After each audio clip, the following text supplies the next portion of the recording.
Ṣẹ̀kẹ̀rẹ̀ lọ bá jó, ṣẹ̀kẹ̀rẹ̀ lọ bá jó, olúwa mi ò dìde ojú Ashen Forge. ṣẹ̀kẹ̀rẹ̀.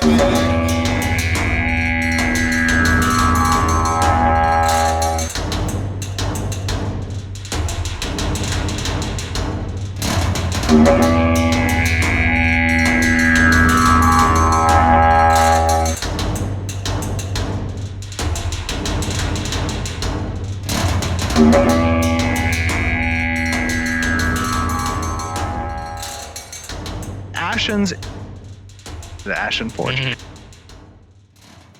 Hello and welcome to the Ashen Forge. I am Phantom X, joined as always by Diggs and the legendary Neurotoxin. How y'all doing? Doing good.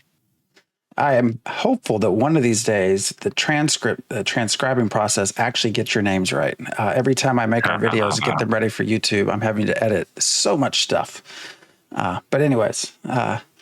You know, I've been using legendary neurotoxin for long enough that, you know, text editors and stuff and autocorrect should actually have an entry for legendary neurotoxin. Like, it's been around long enough. I've added it to enough dictionaries. Enough people have said it. Surely it should understand what a legendary neurotoxin is. Yours works. Instead of legendary... whatever it'll put your neurotoxin into. And Diggs, it's enjoy saying DIGGS. So, Well, yeah, as it should. I wish Premiere Pro would one day learn after I've changed it 50 times at this point, but it has not. So It's just trying to out me. yes, but here we are.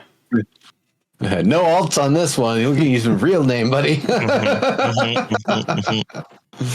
But yeah, here we are. We are, I guess, kind of continuing. I guess a lot happened at the end of the year. So continuing from the artisanship discussion, I think we kind of got through crafting, although you might have some stuff to talk about. I don't know. Didn't really touch on so much stuff before we actually jump into Ashes of Creation, because behind the scenes, we saw an update from Miguel Cepero. How do you I can't remember how to pronounce Yeah, his that sounds about right. Who was Voxel Farm, is Voxel Farm, was EverQuest Next and Landmark. There's a new game that he's working on. Something else next? Pangea next. Pangea next. They put out a video, and then what was the other thing that's not up anymore? A little bit of context about the video. It was the original tweet about the video that's gone, but his replies and the video itself are still up. Mm-hmm. So the best part about that is Unity with their high definition render pipeline, HDRP. So that's what it's on. And, you know, anybody that knows how to do things with Unity will be able to kind of get a peek under the hood and see a little of this and that, I bet. The best part about that was our ancient co-host Velux had some opinions about it. So we heard from him. We haven't heard from him in several months. You know, he's out taking care of business in the real world, but he had some input. I think he also kind of keeps up to date with Miguel and Voxel Farm. So he had some opinions about that. That was really cool. That's pretty interesting to get another Voxel game. We'll have to see what the crafting is going to be like. And it looks like there might be some highly intelligent AI is what they're striving for. Let's see if it's better than I can't imagine it's actually going to be Storybricks, or as good as Storybricks. But we'll see. Anything in between what we have now and Storybricks will be a welcome step, I think. So the way that tags for revival had been explained to me, I think was maybe a little bit more attainable than the larger overarching Storybricks. And it's not that one couldn't facilitate into the other, but I think there's maybe different ways to make it feel more like interacting with the living, breathing world. And for me, hyper intelligent creatures, I don't care if it's a thing that knows how to use its left claw, right claw, bite, and maybe have its buddies surround you or chase you or something. Golly, okay, great. So you've done a little bit more to tune the enemies. Was that actually really AI, or was that just something that was built in by the engineers? Are we talking like big AI, or are we talking about just, AI that people have been making with games for, decades now? But the Voxel engine, what I'm kind of guessing for a bit of the design is there's still going to be the deformable world, maybe not all the digging and burrowing the same way as Landmark, or maybe not initially, but I get the feeling that there's going to be a lot more building things and then turning them into a mesh and then setting them to the size that you want. For example, the house that we see being placed in the video, I have a feeling was perhaps made at 4 times or even 9 times scale, and once everything was set up the way they wanted, it was able to be baked in as a mesh and then shrunk down, so it would have a higher fidelity as a smaller object, but also have been made in compliance with the Voxel system before being baked into a mesh that's then scalable. So this is all stuff that goes back, a decade to when we were playing and talking about Landmark and the tech that was being demonstrated then. And even then, it was hilarious to me because he was very much open about, during basically the entirety of Landmark, that, oh yeah, they're still using the previous engine, the previous version of the Voxel Farm engine. They aren't even using the latest. Yeah. We even have more features than what you've got there. Here, take a look. And I saw this video and it was like, okay, you can do like a twist extrude as just one of your basic built-in tools. No voxel mancy needed. It's like, holy crap, that's amazing. And it's been some years since then, so I would hope that the tools have gotten better, either that they're more usable in some way now, or perhaps just that the hardware everybody's using in their baseline is so much better, and they found ways to make it a lot more usable and communicable and translatable, so you can have a lot more people in a voxel world at once without it starting to bog the server or the players or anything else down. So I'm eager to see kind of the old plans and goals and things of the Voxel Farm stuff to come to fruition, because if I'm not mistaken, Voxel Farm itself is essentially acting somewhat as like its own middleware plugin, but somewhat as their own first party product that's running alongside Unity in this process. So just kind of like it was with Landmark, I don't know if it's like a whole, like a DLL package or something, if it ever existed as a standalone, or if it was always something that was meant to be built into and used in engines. But it seems like it's used in a lot of different things. Industrial, agriculture.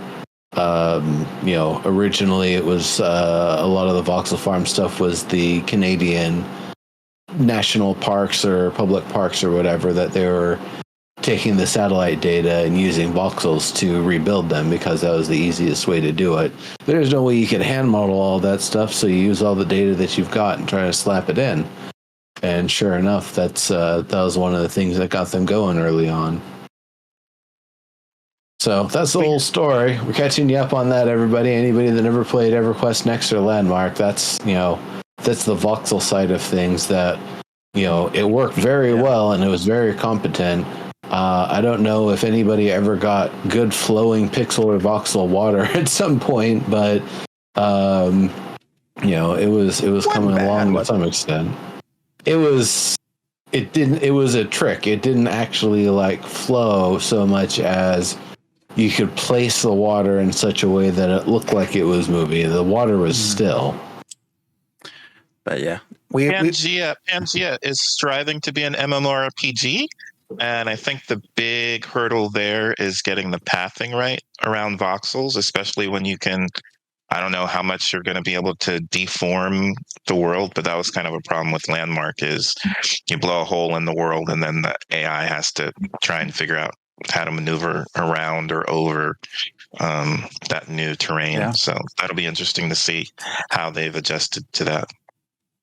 Clearly, they have the voxel world building aspect down. I mean, as a company, they've been doing this how long? But we were trying forever, or I was, anyways, to kind of connect the dots because all we had was the video on who was actually creating this.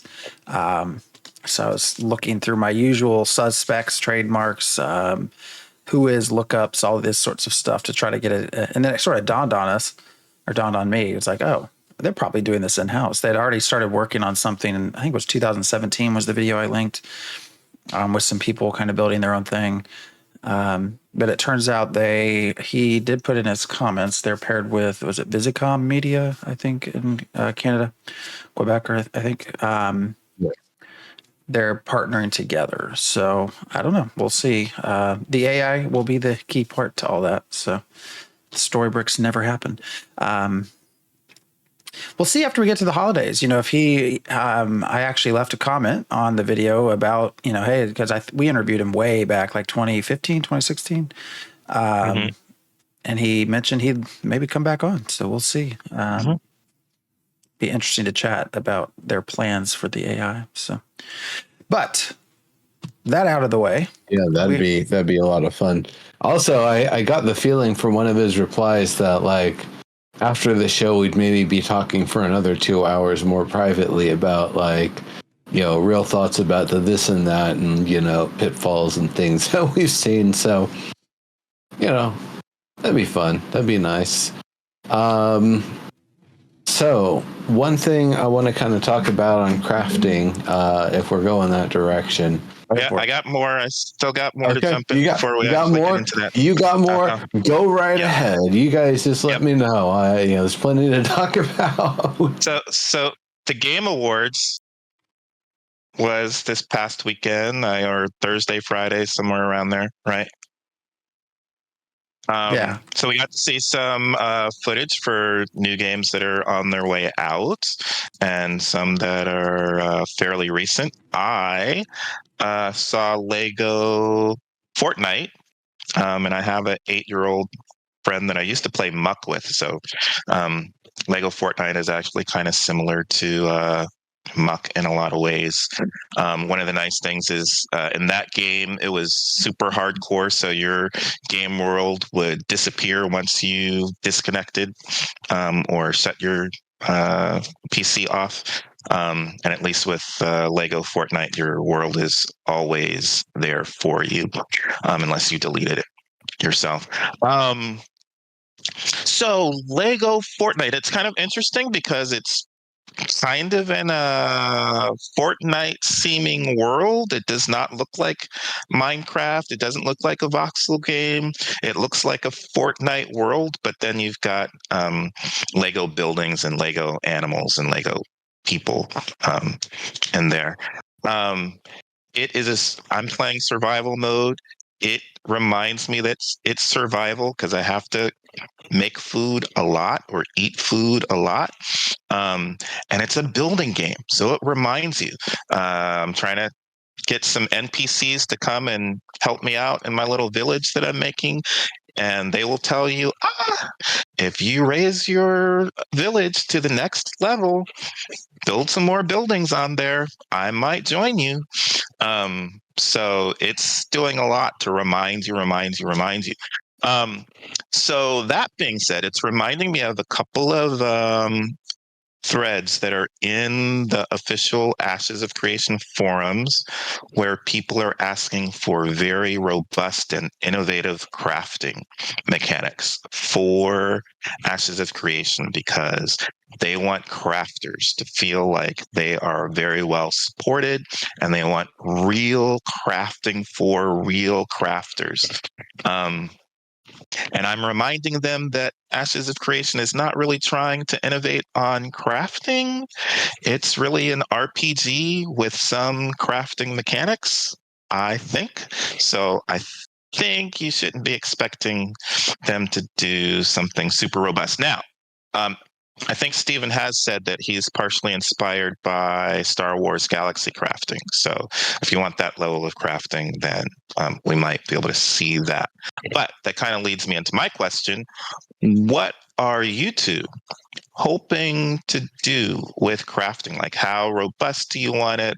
I keep telling people it's not really a survival game, so don't expect to have survival game crafting mechanics. Those are going to be somewhat different from RPG crafting mechanics, especially how it's going to interface with the economy and all that stuff. So for Ashes of Creation, what are you hoping for with the crafting? Well, I kind of started that with, what the hell people might have been thinking in the name of burnt bacon was Neuro saying when he said chewy cheese chicken cake at the start of the show in chat. And where I was going to go with that is the idea of how much you're going to be able to learn and make variations on recipes depending on the ingredients that you saw. Going to the episode that we watched, I kind of thought about something and I realized they skipped an entire essential part of the process, that you don't just have legendary oak logs. I would certainly hope not. I would imagine by the legendary level, there's more modifiers and more features and potency and what for that's gone into it. The tier of the station it was made at, the location, who owns it, where you got the materials from, who processed it. Those may all add modifiers along the way. So when you get to that legendary piece of material, it has a lot of amazing features to it that are relative to all the different parts and steps and methods that were used to get it to that point. So the idea when I think about Star Wars Galaxies, it was incredibly robust. It was amazing. And I love the part where you got experience based on people going out and using your stuff. It wasn't grind weapons to gain experience. It was make weapons, use them, give them to your buddies, have them use them, sell them, whatever, get them used. And that's how you got your experience. That's how you really got your crafting experience. But regardless of that, the thing that made it so amazing to me was how all the various different materials that you could potentially gather, all the high quality rare materials, were the things the top level crafters would have stockpiles of, and they'd only use little bits here and there for the parts they need. There's just like the scope that's going to go on a gun or something. That's one component. There's a very specific crystal that they've, got a whole lot of it. It only takes only a little bit of it. And it's like one of the best crystals they've ever come across, that anybody's ever come across, for making the lenses on scopes. Fantastic. So, they got a stockpile of it when it's around. It'll never come around again. Another one similarly good, maybe even better, maybe slightly worse, but better in different ways, will come around another day. Who knows? To me, that was part of the blessing and the curse of Star Wars Galaxies, is that there was no ability to replicate a top-tier material. And so you would only have a limited stockpile. When it's gone, it's gone. I do like that for a lot of different things. There's some games where I think that would work. I think for maybe like Revival or the original vision of what Chronicles of Valyria maybe was supposed to be in a wild crackpot dream and vision. But that's the sort of thing that I'm kind of hoping to see here. Is it isn't impossible to get that same top tier enchanted stone that you use to make the greatest warhammers the game's ever seen. It's that you would just need to go through all the different processes and have everything line up exactly, have all the same materials done in the same ways at the same places to be able to make it the same way. Now you might have a little bit of things that are a little bit different. Maybe this time you got some pyrite wood that was enchanted in a different way, and that's how you ended up getting to your legendary tier wood for it, rather than before you had it done by a Renkai method with maybe the same base type of wood. Maybe it's both using oak, for example, but the Renkai method will reinforce it in different ways and deal with how it prevents from weathering and damage and such in different ways. And so it's going to give a different top-notch set of bonuses. They're both going to be great. But which one is going to be the the one that you're using it at that time to make that recipe? If it doesn't matter, it doesn't matter. If it does matter, you might have to go through all the steps or go to your stockpile and grab something with the exact specificity that you need. That's also one of the parts of the whole risk versus reward that they're going to be putting into things is if you've got stockpiles of these specialized materials and war breaks out, it's either make weapons and stuff with them in a hurry because you're going to need them to help defend the place, or try to make runs out of the place that are guarded with your buddies. These aren't caravan runs. These are just material runs that you can stash, whatever you can stash in your bags and get going with. And, trying to move your stuff that way instead of participating in the siege. So that's a little bit more of the kind of level of specificity. And then that doesn't even get into the actual blueprints themselves and their variants.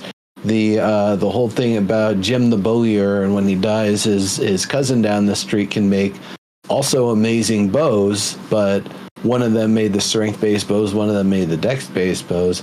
I don't know what level that's actually going to come in, if that's at the recipe level or if that's potentially at the material level, that you use certain materials versus other ones, and that will determine the attribute that that drives the weapon or the piece of equipment in whatever form it is.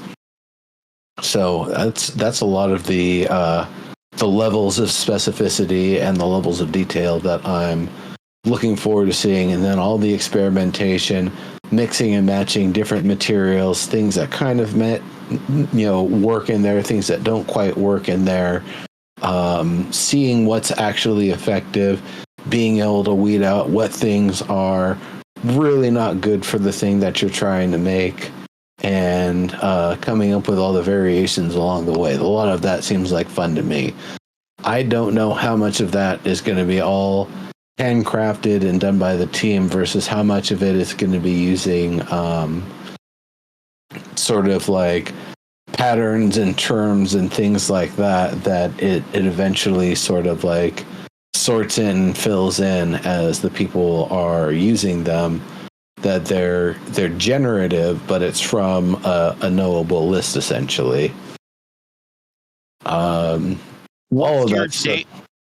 What's your date for us seeing any of that in the game? That demo, even a demo of all of that in the game. What's your date for that? I won't give you a date. I'll give you an event. Beta 1 preparation. Okay.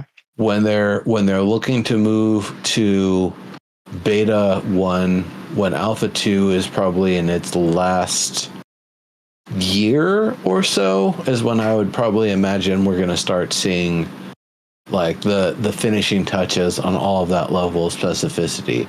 That said, it could also be done in a different way where it's done iteratively. The systems that the players focus on more are the ones that they hit up first because they're the ones they're getting the most data points on. And then they'll start urging players to hit up the other ones, like maybe on one server, animal husbandry is really good. On another server, weapon crafting is really good. But nobody ended up actually doing potion crafting. And so you end up saying, hey, all right, we need like feedback on potion crafting.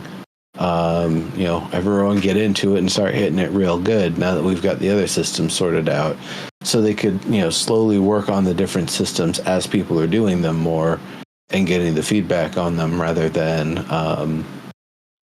trying to build them all up one, a little bit at a time the whole way through. Some of the systems, it sounds like, are actually require other systems to be up and running and fully realized before they can actually be built in full. So there's also going to be some amount of that, and I'm not entirely sure what the sort of pacing is of trying to get each of the things in place to kind of get it up and running here and get them all in. But for actual finality of the system, I'd imagine much later in Alpha 2, when they're starting to kind of sniff Beta 1 announcements in the end of Alpha 2. Well, before 2050. I gotcha. All right. So my second question is, you mentioned location. By location affecting crafting, do you mean biome, which I think would be kind of weird? Do you mean node type, which might make some sense? Economic node might craft things differently than a religious node. I think culture like Kalar versus Pyre isn't really location. That could be anywhere. So Right. by location, do you mean season? All of that comes thinking? into play. All of that comes into play, but I also think about specialized individual specific points of interest. It could be that instead of only being in a metropolis, you can find top tier crafting stations inside of dungeons that are able to impart special bonuses that you can't get anywhere else in the world.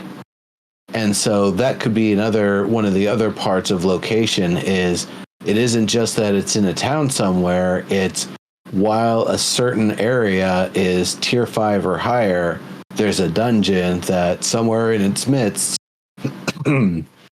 if you kill the big bad blacksmith and get the keys for the toolbox, you can open it up and everybody can forge their stuff there and make things that are specially enchanted in some way that is either themed by the place or themed to be kind of against the place. Like maybe it's some corruption altar you have to claim and then use that to make weapons that will defeat corruption-based sorts of enemies and potentially give bounty hunters a huge damage bonus on players that are red label for whatever period of time for whatever bad sorts of things they've been doing.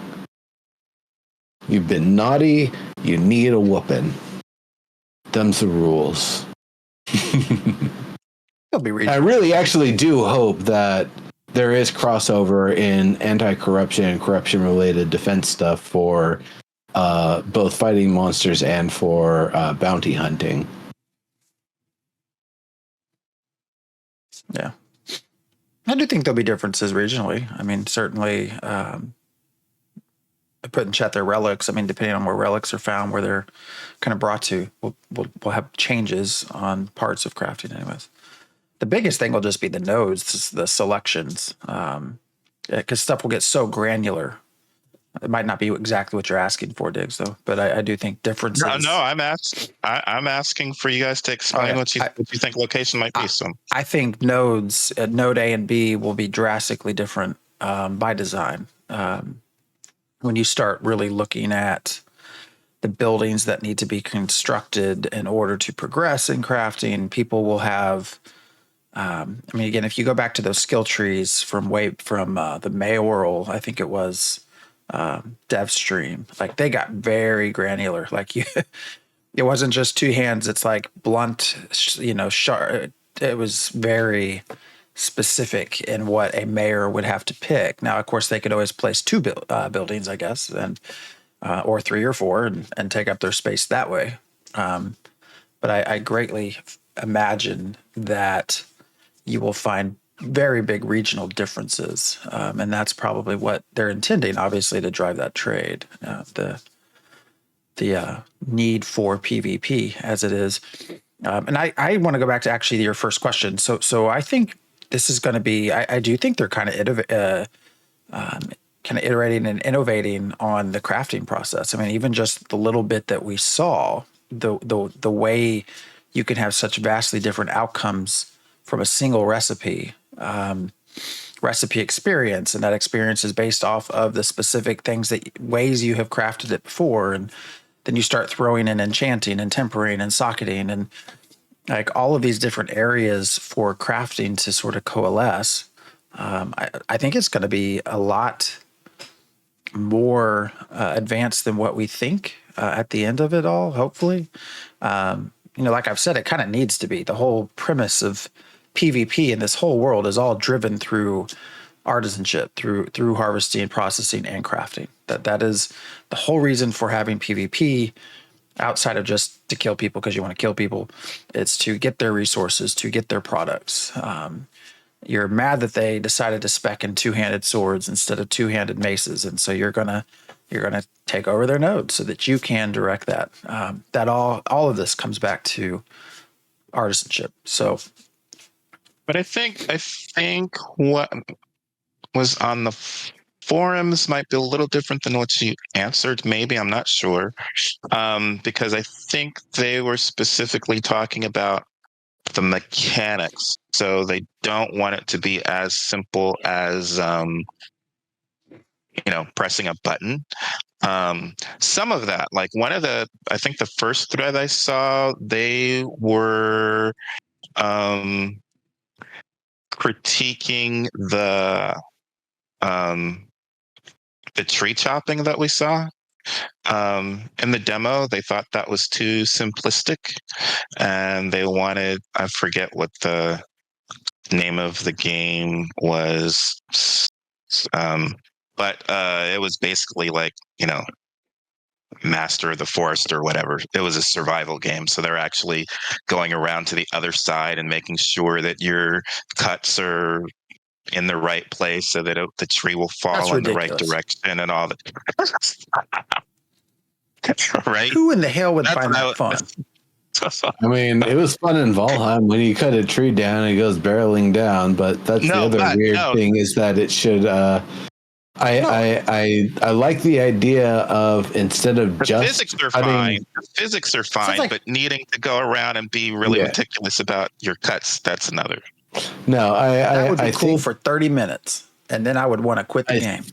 I think it would be a bit of a nice sort of thing for there to be a bit of choice when you get to any sort of node. For example, to just shake a tree because it's full of fruit. You just want to grab some loose fruit and get the hell out of there, versus going up and picking the fruit from the tree, which will take longer, and people will be able to spot you doing it. But, if it's your tree in your place, nobody's going to bother you. If it's maybe it's a bit of a different season and you need to kind of get things ready and make room for a little growth, so you want to cut a few branches away, so you have the option to simply cut some branches away or cut them back a bit. And then, there's the option, if you really, really need to cut the tree down. And so just to be able to have that level of specificity and having the, grab a quick handful versus really sit here and harvest all the bushes, all of the berries off of this bush, that sort of thing, the quick version, the thorough version, having some options. You're just going to go the real quick and dirty way. You're just going to grab one branch that has the most amount of berries on it. Just going to break it off real quick with your knife like a barbarian. Stick it in your bag and get the hell out of there. Doesn't matter that it's taking up 4 slots in your mining bag. You just need some damn grapes to make some wine with. What I hear from that are a couple of things. That sounds like you would accomplish that with by using a different tool. So if you just want to trim it and get berries off of it, you would use a knife or some form of knife rather than an axe. Or, the thing, I think we want these to be just enough, in my mind, in an RPG. You want there to be enough of an animation that it seems like you are doing the activity to some degree. So I can see chopping for 5 or 6 or 10 chops. I don't know how many chops is, but not so robust that it feels like you're actually just doing a chore. I mean, come on. That is just So you don't insane. You don't want to have us put down a stake, climb a rope up a tree, wrap it around, kind of up high, tie it real good, bring it back down to the stake, and that way when you cut it, it falls the way you want. You don't. That's not the level of specificity you're looking for. I feel like there's a lot of people out there that like to watch YouTube and TikTok and see these people creating things and like, oh, that's really cool, but they're too scared to go try it themselves, so they want it in a game. It's like, go get a chainsaw. Go figure out how fun it is to cut down a tree. I don't want that in a game. What is wrong with you people? Well, and again, in a game that's called in a survival game called Sons of the Forest, maybe I expect your tree chopping to be very detailed, but I don't want that in an RPG, in a fantasy RPG where I'm really, that's not my main goal in the fantasy RPG is to be a I do say it would be fun. It would be hilarious, actually, if Diggs, you were chopping a tree and I just ran up from behind, gave it one chop from the other side, and it fell on you. That would be an absolutely wonderful way to kill people. That's hilarious. I think I'm actually hoping that there's going to be a little bit more of a representation of skill in what kind of takes care of the difference. I don't mean player skill. I mean character skill, where it would be, you're watching the character trying to cut the tree and they're just, they're heaving that axe. They don't have any grace. They're not twisting their body and moving through it. It's just, chopping not even the right angle. Like, what are you doing? You're butchering that thing. And, as over time, as they do it more, they kind of get the angle better. They get the momentum better. And so as the character gets more skill, they have less low quality swings and more medium quality swings. And they start to intersperse more and more. And then eventually it starts to transition. You start seeing more high quality swings and your low quality swings start to get rarer and rarer. Something along those lines where character skill kind of represents a sort of variable range of what the quality of the strikes may be. So instead of having to go through a mini game to get the variation and, get that sort of thing, it's this sort of thing where it's slowly, but over time you feel it. The more that you're chopping the trees, the better, the slightly better you get at it. Now, the other sort of thing with that, I would say, is categories of trees. Cutting down a hardwood tree versus a more of a softwood. Like, if you're going to fell a balsa and try to get the most out of it, I'm not really sure what the best way is going to be, but you definitely don't want to smash the hell out of it in the process. Probably use a saw instead of trying to use an axe at that point. So when my immediate feedback to the Sons of the Forest video is that's a survival game. It's not an RPG. So I can understand why it might be a little bit more robust in a survival game where your focus, that's your main focus, is to chop stuff down and build it and all that stuff. You're not doing all this extra stuff like trying to be a wizard or a rogue and all that stuff.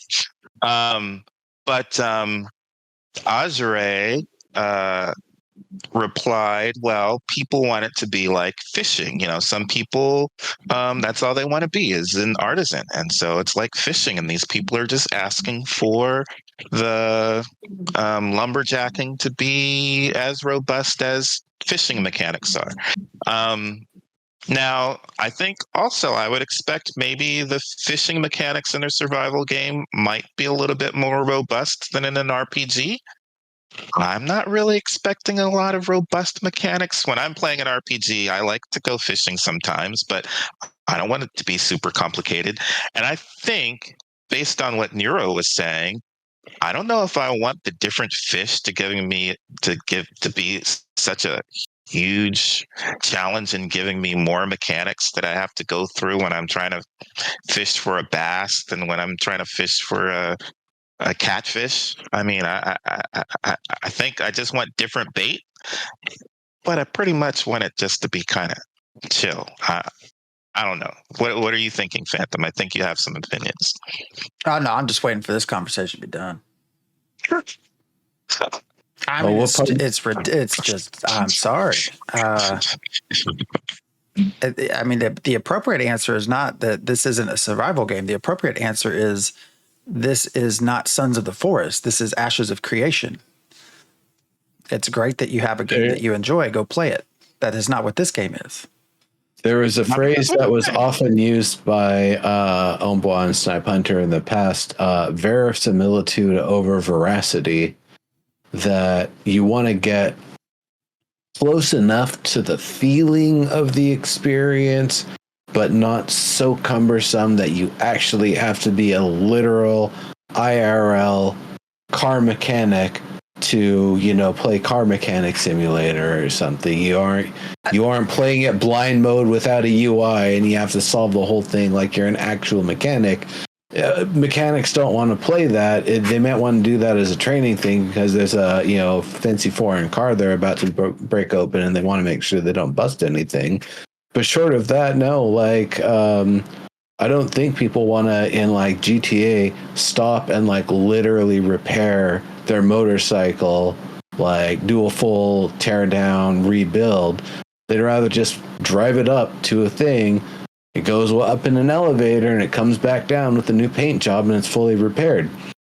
Fine, great. People don't want to actually take the time in that game to repair their damn vehicle. They just go steal another one. GTA.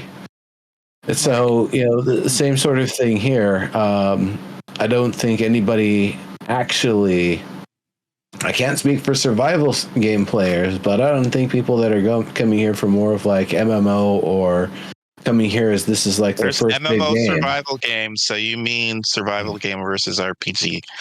Yeah. I think. Yeah, I suppose that's probably a better dichotomy here. And then, of course, there's always the you've got to give room for levels and equipment to matter and materials to matter in a game like this, in a system like this, because IRL, there isn't really any specific tree that, humans can't knock down with enough effort, even with crude tools. It isn't a level gap or an experience gap thing. You just keep on chopping at it, you keep on hacking at it, and the thing will fall. It's a tree. It does tree things. The comparison to fishing is also ridiculous, but anyways. Yeah, and that is, either the fish bite or they don't. No, I'm thinking fishing has been in games forever. I mean, how many people, fishing is sort of a downtime. It's a classical mini game, side game of mini games, not just MMORPGs. How many past MMORPGs do people say, I want to just cut down trees and that's what I do? That doesn't happen. That doesn't exist. There's anyone that says that is what they do in a game is a liar. It's a thing you do, but it's never the end game. It's never the goal. It's always a step in part of a process.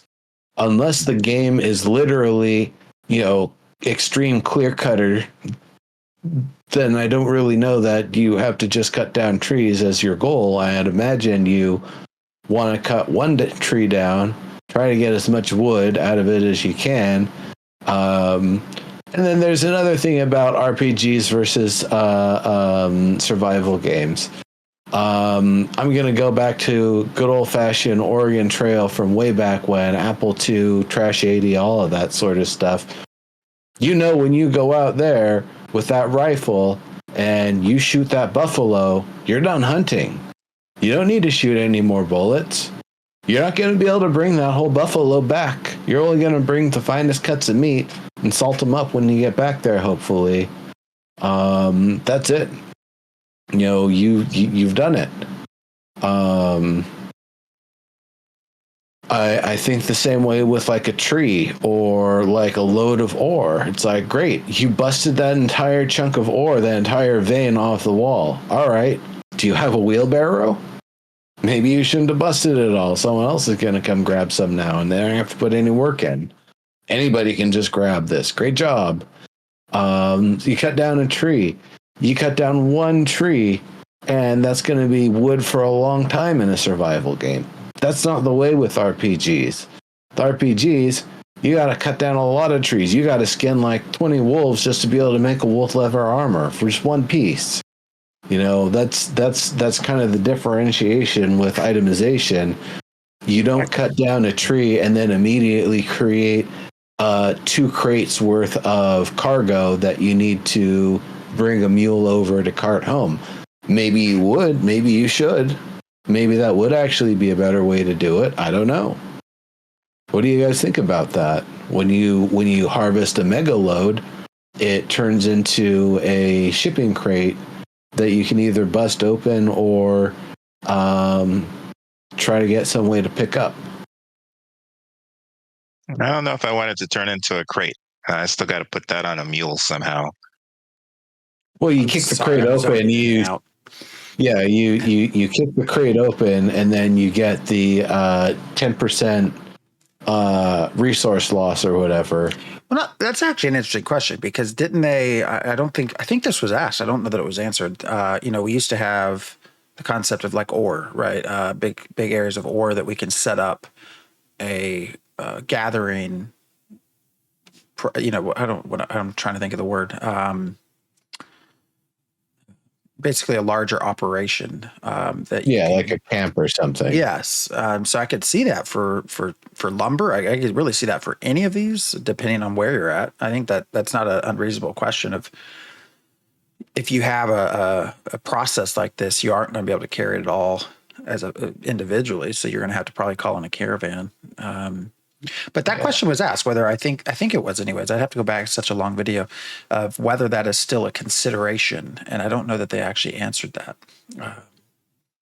Like how many trees worth of wood can a single person carry?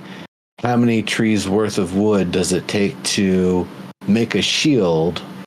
How many trees worth of wood does it take to, build a small house? Although their lumber, if you looked at what he was gathering, like one big ass tree got him 2 logs or something like that. So you'd have to cut down a whole lot of trees, is my guess. And I would imagine, if it's going to take more than 1 log, for example, to make enough wood for 1 shield, just 1 single shield, that's already way too much material. Well, actually, since we do have mules in between what we carry on our person and caravans. So, since we are talking about sort of chopping wood in larger quantities, it did look like, I don't know if anyone else noticed this, and I think this is right. I could be wrong, but when they were harvesting, when they were chopping down the wood, they had a competition to Stephen had leveled up, got a new axe, I think, or something, and so they had a competition to see who could chop faster. And he clearly chopped faster than the person that was with him, but they were chopping the same tree. And prior to that, when it was just him, he was getting 2 logs. But when they actually were chopping together, he only got 1. So I don't know if that was actually representative of like group harvesting. They just didn't mention it. Like it looked like it was in anyways, because he clearly got half of what he had been getting before. I kind of like that. We were trying to figure out how the loot is split if you are helping each other like that. I don't know that we got an answer from them, but yeah, people were trying to figure out what happens. I get the feeling that it's somewhat of a pool and like tickets sort of system, that there's a pool of rewards that are available, and based on how much input you put into it, you get so many tickets, which will redeem a certain amount or level of rewards. So in this case, it could be, 50 tickets or less gets you 1 log. 51 tickets or more gets you 2 logs. So this time he only got 1 ticket, or he only got, the first half range of tickets. So he only got the first range of reward.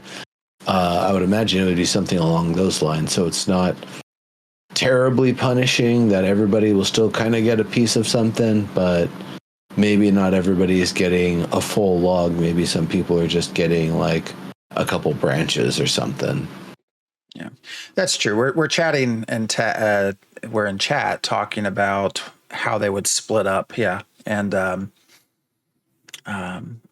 Terradin's comment was that, Palia, everyone gets the same amount. My first thought is that'd be a great quality of life thing, and it would encourage you to play with others. But I guess the obvious response I'm sure Stephen would have to that is, well, no, if you're going up and taking this tree from someone and you're getting most of that wood, then that's a reason for them to kill you, or at least try to kill you. Is imagine where they would take that. And it's funny, because I was actually going to say the exact opposite of that. Is instead of fighting somebody else who's always one step ahead of you to that gold node, you just chase them around and get some more dings in. And instead of being like, hey, what's the deal, bro? We going to throw down? Or just deciding to throw down, you just kind of both chase each other around and hit nodes together. It could be that then when like a monster appears, without having communicated to it, both of you actually work together to kill that monster because you both want that damn node. So I actually wonder if there's going to be, with the ability to share a node potentially without any blockage or conflict, the ability for players to just work together in that way. And yes, you're going to get less overall than if you were running solo, but in exchange, you have somebody who you can potentially be rolling with, and your bag will get full at some point, their bag will get full at some point. One of you will leave some excess for the other and book it, and that'll be that. And then one of you'll be back down to 1, or they'll be back down to 1. That's a little bit more what I'm kind of hoping to see with this. A little bit more of the, I won't beat you up if you won't beat me up. It's worth less to fight than it is to just keep harvesting. But there are people that like conflict and they like to fight. And so instead of keeping a green tag and hanging out with other green tags, they'll flag themselves and, start kicking someone with a green tag in the nuts. And it's like, hey, stop doing that. And, they keep doing it, and you die, and you lose some of your resources, not all of them. And they pick up some. Maybe they try to sift some of the better things that you've got among some of the crappy things that they've got to throw away. And that's that. But you still got stuff. It's ashes of creation. It's all designed for risk versus reward, Cain versus Abel. You got more stuff than I did. I'm going to kill you and take it. I'm pretty sure there is a video somewhere. I've looked for this. I swear it exists, of Stephen specifically making a comment of how they're developing systems to where you could turn on your friends and it would be worth it. Like, it is all about the conflict, which is very interesting. If you look up, I probably shouldn't throw breadcrumbs out there, but we've done some internal discussion about his time in Arcage and Lineage 2, and there's some evidence of things out there that it's just hilarious to listen to him speak and talk about some of this stuff, because it's just all about being on top, being number one, being the best, running the best, telling everyone what to do. And that's the game I mean, good for him. He's creating the game he wants. I mean, that's what he should be doing. He's paying for it. And it truly is. I think this is 100% going to be representative of what is his dream game. And so good for him for that. It will be super interesting to see how it goes. I always take other games that I'm testing. I can't comment about them that involve PvP and just seeing what it's like when there's unrestricted. I get it. There's going to be corruption, blah, blah, blah. It's still basically unrestricted. And just seeing what happens in those tests where people just get flat out murdered for no reason. It's going to be interesting to see what happens come Alpha 2. But anyways, I did want to actually ask you all before we start to run out of time. Another thing I wanted to mention was actually that I thought was interesting was the bags. What did you think of their representation of buying these different bags and how they auto sort and the structure? I'm curious how many we can carry. Number one.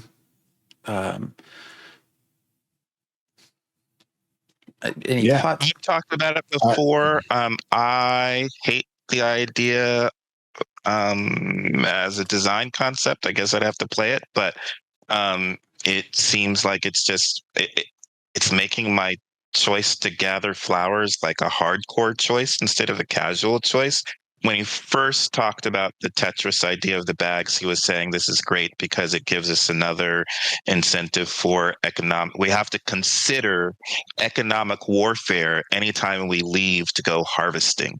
And I'm a casual challenge player, so I really don't want to have to be considering economic warfare just when I want to pick some flowers. But it does provide, and we talked about this the last stream we had, I think, it is a little bit interesting that, just because somebody kills you, like if I'm going out to get some lumber, you're going to have bags that are prepared to pick up lumber if you're hoping to kill me for what I've just gathered. And will you know that I'm out to gather lumber, that I've been gathering lumber? Will you be able to see that by the type of bag that I'm wearing? Will you know that, or will you have to con me somehow?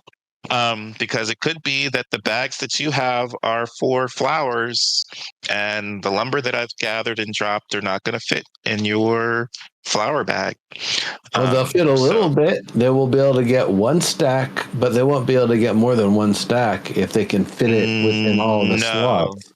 Yeah, no, that was. So if they have a lumber bag and I'm harvesting flowers, they will be able to fit some of my flowers in a stack of lumber.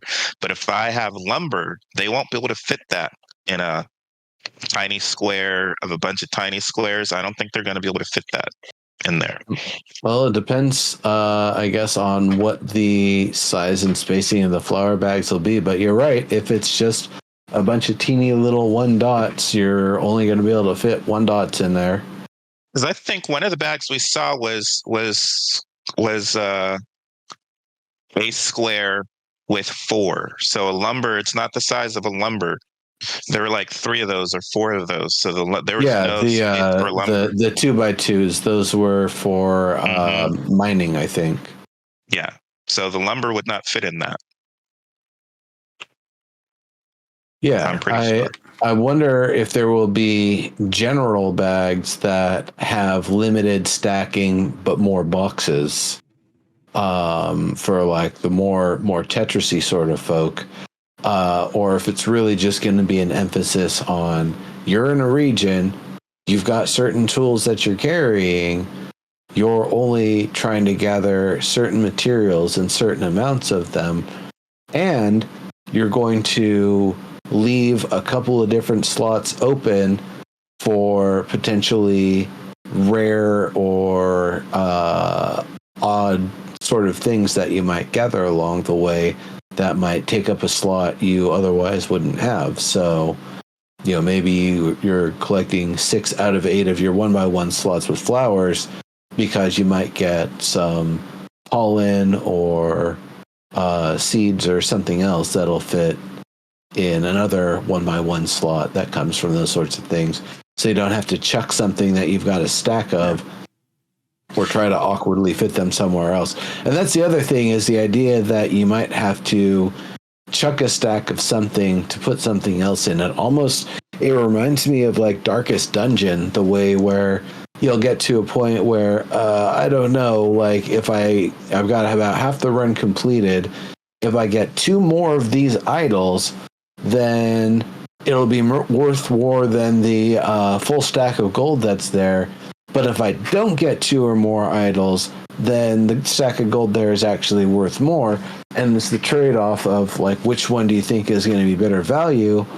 Or is there a specific mission that you just need idols or just need gold or something, in which case you would specify towards one or the other? So it's something that I'm a little interested to see how that's going to work out, how players themselves manage it. I guess there's 2 other things I do kind of like about it, is that it reduces the shiny pick it aspect that a lot of games have. That was kind of a big problem with New World. I like that you could harvest everything, but everything that you wanted to gather that you would harvest along the way would encumber you really, really quickly. And there wasn't really like a fast travel other than teleporting or using the horse that doesn't exist until recently to kind of get yourself around. So it was a little cumbersome, the whole process of gathering everything because everything's shiny and you want everything shiny that's good. This actually kind of limits. You're only going to be gathering the things that you've kind of brought the bags and the tools for. And so you're not going to stop for every last shiny. And if you are going out harvesting with a group of friends, getting different materials, then you've got more people kind of doing like cover and spotting and stuff like that, while the one person is filling their bag with the specific material they're going for.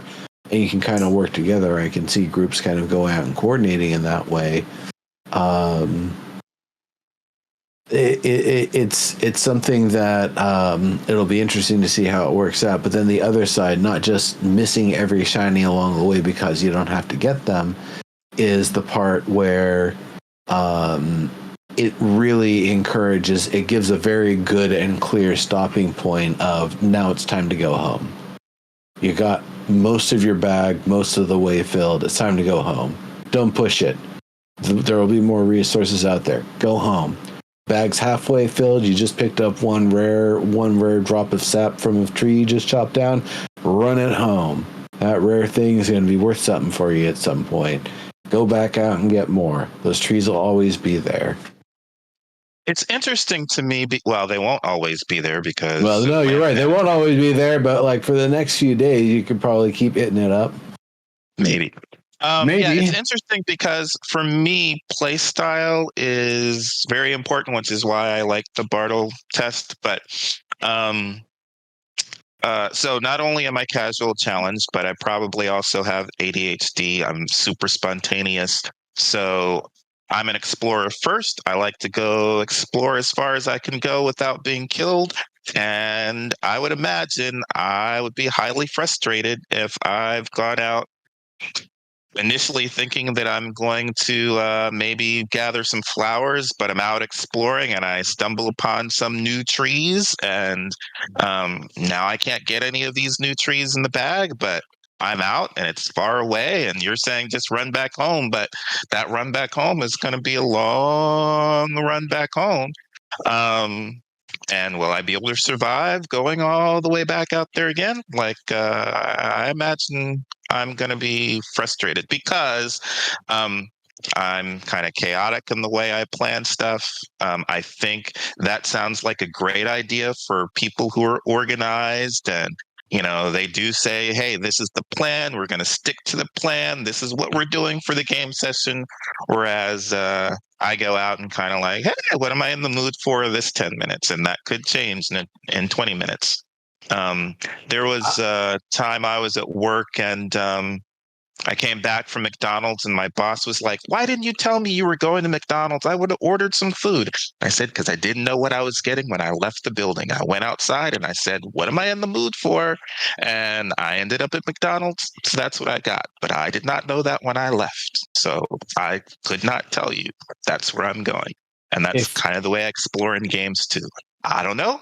I'm just going out and we'll see what happens. I have a kind of plan, but that could change. And these bags aren't really allowing for that. So I think it would mess with my game playing style. I think there might be a thing that you would actually do in your gameplay that would completely eliminate that issue. You would simply carry one of each tool for things that you would ever want to harvest, and you would carry one of each bag in your general inventory.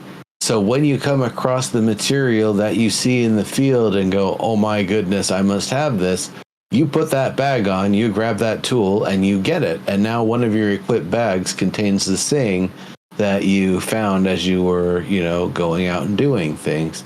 That's the sort of thing that I would imagine will be possible, is that players will be able to hold the bags that they want to use in their general inventory, and when they find something that they really like, that they use the tool that they carried back from home or carried with them from home to gather the material and then put the bag on, pop it in the bag, and where they go from there, whether they survive the trip back or to some other town where they can deposit it or sell it on the market or something like that, who knows? But I think there will be a little bit of that sort of thing, that the things people are maybe tending towards specializing in need to get some of the materials from, etc., are some of the things that people are maybe going to carry more of the tools for, that they're not going to carry 22 bags.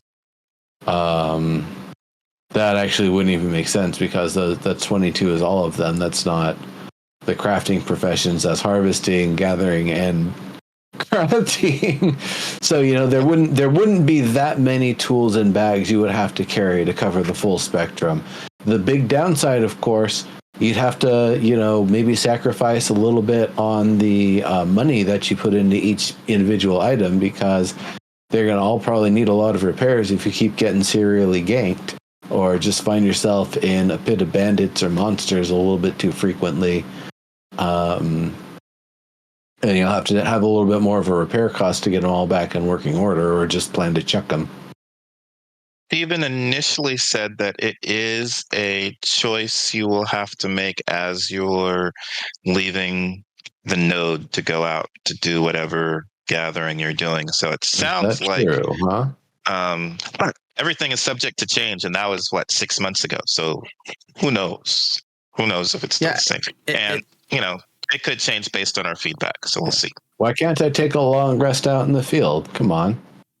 Isn't this Pathfinder?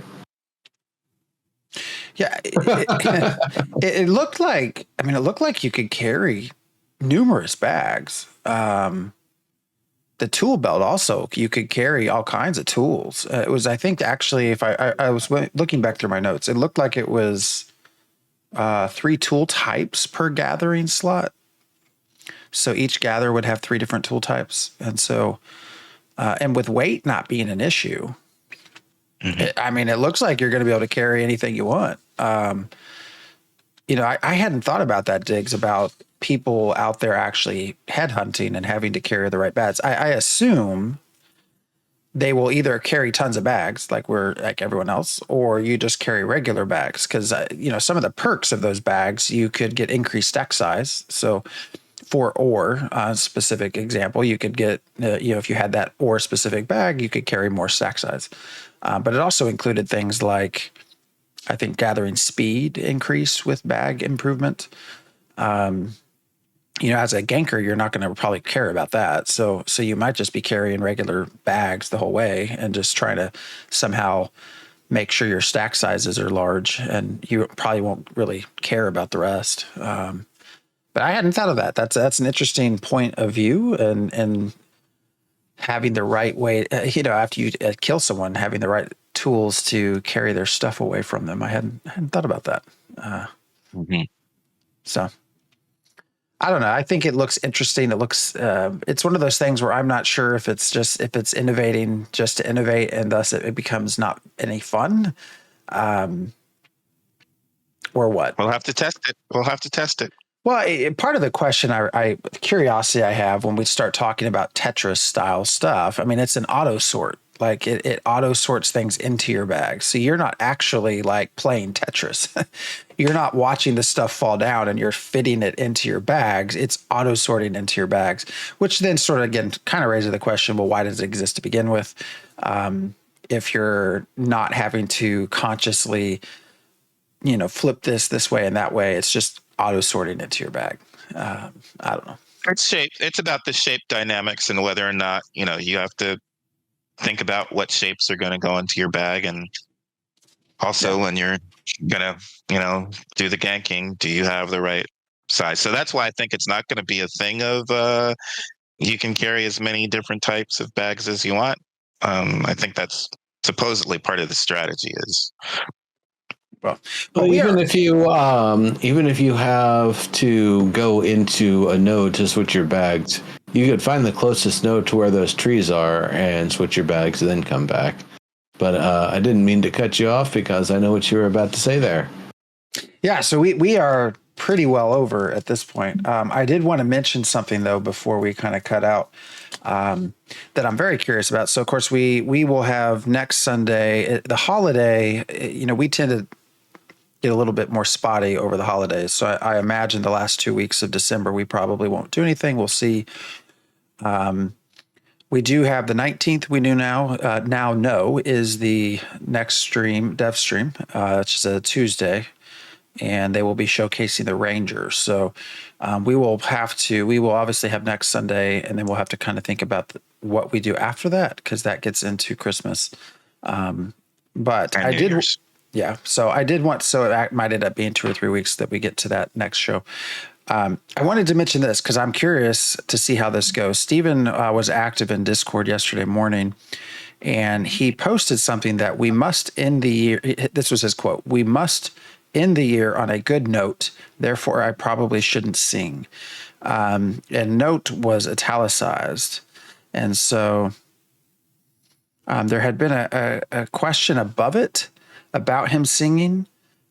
He had been asked, will you sing a Christmas song or something like you did last time? But the way he italicized note makes me wonder if, is there a chance they're going to show the Bard prior to the end of the year? I mean, it's a Ranger showcase, but is one of the other people playing with him playing a Bard?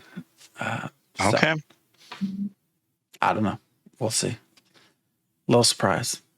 Maybe not. Mm-hmm. Maybe not.